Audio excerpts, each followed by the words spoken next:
បាទជំរាបសួរថ្ងៃនេះខ្ញុំនឹងហៅបងប្អូនពីរបៀបធ្វើនំបញ្ចុកទឹកប្រហុកហើយនំបញ្ចុកទឹកប្រហុកនេះដែរយើងញ៉ាំនឹងបន្លែដែលយើងស្រស់ថ្មីយើងថារសជាតិឆ្ងាញ់មែនទែនហើយវាត្រូវនឹងត្រីអណ្ដែងអាំងបងប្អូន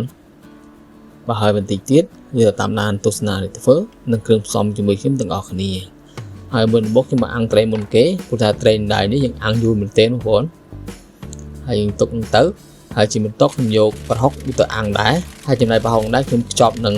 กระดาษអាលុយមីញ៉ូមបើសិនបងប្អូនមានហ្នឹងបងប្អូនអាចដាក់លឹកចេកក៏បានដែរហើយយើងយកទៅអាំងឲ្យឆ្អិនទៅ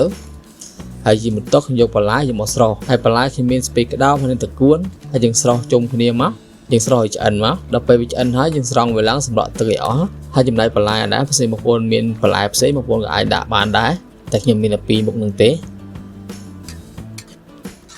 យើងស្រង់វាហើយយើងសម្រក់ទឹកឲ្យអស់ទៅ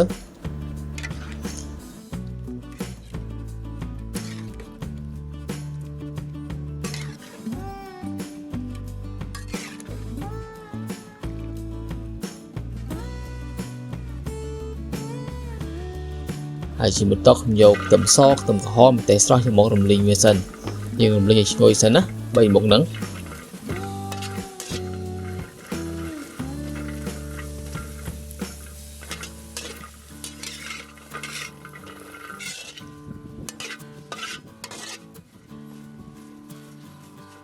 ដល់ពេលវាឆ្អិនប៉ុណ្ណឹងហើយខ្ញុំយកមកបុកហើយយើងបុកឲ្យម៉ត់តែម្ដងប៉ុណ្ណា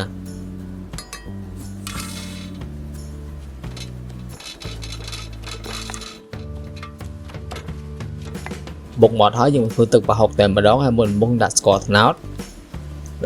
មុនគេបន្តមកទៀតខ្ញុំបើកភ្លើងហើយយើងកូរស្ករត្នោតឡើងជើងក្រងសិនណាដល់ពេលបានប៉ុណ្ណឹងហើយខ្ញុំដាក់ប្រហុកខ្ញុំអាំងហើយចូលមកហើយយើងកូរប្រហុកទៀតមកយើងកូរប្រហុកវាបាយសិនណា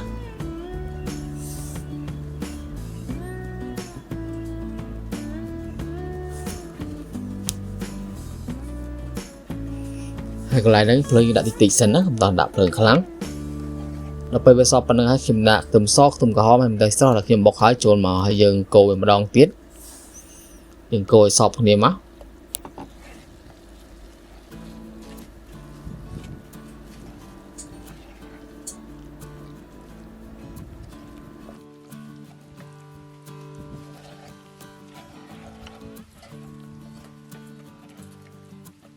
ទៅពេលឃើញនៅកសបនេះហើយយើងដាក់ទឹកចូលទៅបន្តិចទៅហើយយើងកូរម្ដងទៀត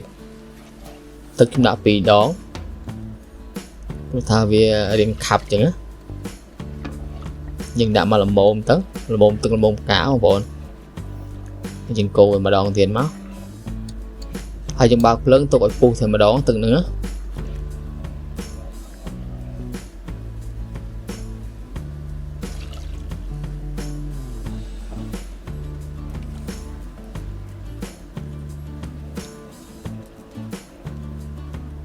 ឥឡូវទឹកប្រហុកវាពុះហើយបងប្អូនហើយជាបន្ទាប់ខ្ញុំចំបាច់គុយឆ្មា3ចំណិតចូលទៅ